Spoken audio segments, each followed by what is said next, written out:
সেই গ্রীষ্মের সকালগুলোতে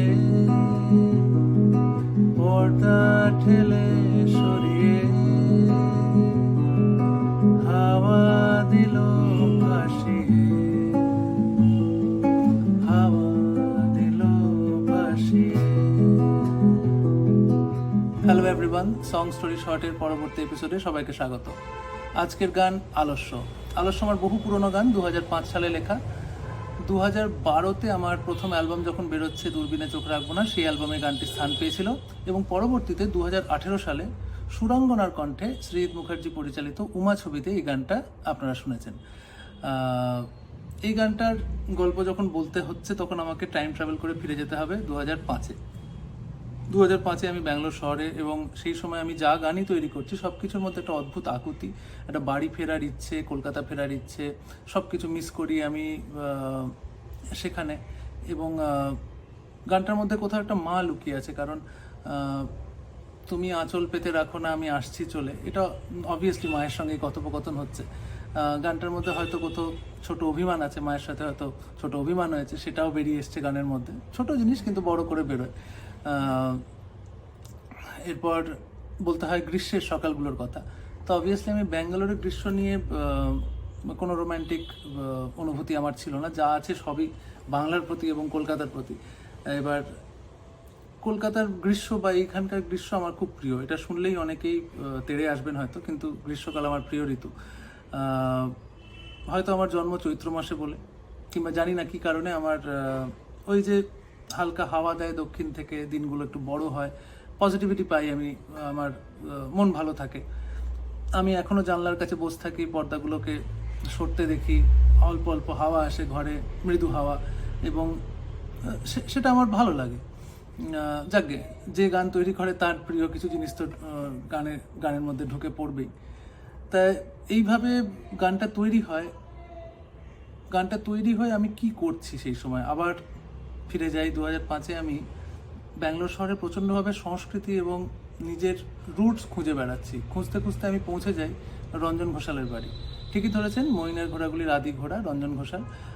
তার বাড়ি ছিল সেখানে, ইয়েলো সাবমেরিন। সেখানে অবারিত দ্বার, রিঙ্কুদি, ছোটু, ঘন্ট সবাই ভীষণ ভালোবাসতো, এখনও ভালোবাসে। ওদের বাড়িতে অনেক অনেক দিন কাটিয়েছি আমি তখন ব্যাচেলর, একাই থাকি, এবং উইকেন্ডগুলোতে কি করা যায়, এবং পৌঁছে যাই সেখানে। ভালো মন্দ খাওয়া দাওয়া তো আছেই, তার সঙ্গে সাংস্কৃতিক সন্ধ্যা, আড্ডা হচ্ছে, গান হচ্ছে, প্রচুর বাঙালি জমায়েত হচ্ছে। সেই বাড়িতে প্রথম আলাপ হয়েছে আমার শিলাজিৎদার সঙ্গে, সুনীল গাঙ্গুলির সঙ্গে প্রথম আলাপ হয়েছে সেই বাড়িতে। অনেক স্মৃতি আছে। ইম্পর্ট্যান্ট যে ঘটনা সেটা হচ্ছে শ্রীজিৎ মুখার্জির সঙ্গে আমার প্রথম আলাপ হচ্ছে রঞ্জন কাকুর বাড়িতে। এবং যখন প্রথম আলাপ হচ্ছে, আমি কি করি, আমি চাকরি করি, এটা বড় কথা না, আমি গান তৈরি করি। এবার গান তৈরি করার জন্য আমি শোনাবো, তা শ্রীজিৎদাকে আমি যখন শোনাচ্ছি, I am trying to put my best foot forward. তা আমি আলস্য গানটা দিয়ে শুরু করি আর কি। শ্রীজিৎদার ভীষণ ভালো লেগে যায়, এবং এই গানটার সঙ্গে বরাবর ওই স্মৃতিটা থাকবে যে সেই মানুষটার সঙ্গে যার সাথে পরবর্তীতে আমরা একসঙ্গে এত কাজ করেছি, প্রথম গান হচ্ছে আলস্য, যার মাধ্যমে আমাদের আলাপ হচ্ছে। এরপর বহু রাত্রি শ্রীজিৎদা হারমোনিকা বাজিয়েছে, আমি গান করেছি, আমার বন্ধুরা, ব্যাঙ্গালোরের বন্ধুরা গান করেছি একসঙ্গে, এবং এখনও যখন দেখা হয়, রাত্রির জেগে আড্ডা হয়, সেই আড্ডাতে যখন এই গানটা আলস্য গানটা হয়, তখন আবার টাইম ট্রাভেল করে ফিরে যাওয়া যায় সেই দিনগুলোতে। তো এটার মানে এগুলো ট্রিভিয়া আর কি, এই গানটার আমার কাছে, আমার জীবনে তার গানটার ইম্পর্টেন্স। এবার বলতে হবে যে রঞ্জন কাকুর কথা। রঞ্জন কাকু কি করতো? রঞ্জন কাকু আমার গান শুনতো এবং প্রশ্রয় দিত। আমার লেখা বা সুর যে সেই সময় দারুণ কিছু ছিল আমি বলবো না, কিন্তু একটা এনকারেজমেন্ট সবসময় পেয়েছি যে অনুপম আরও গান শোনাও।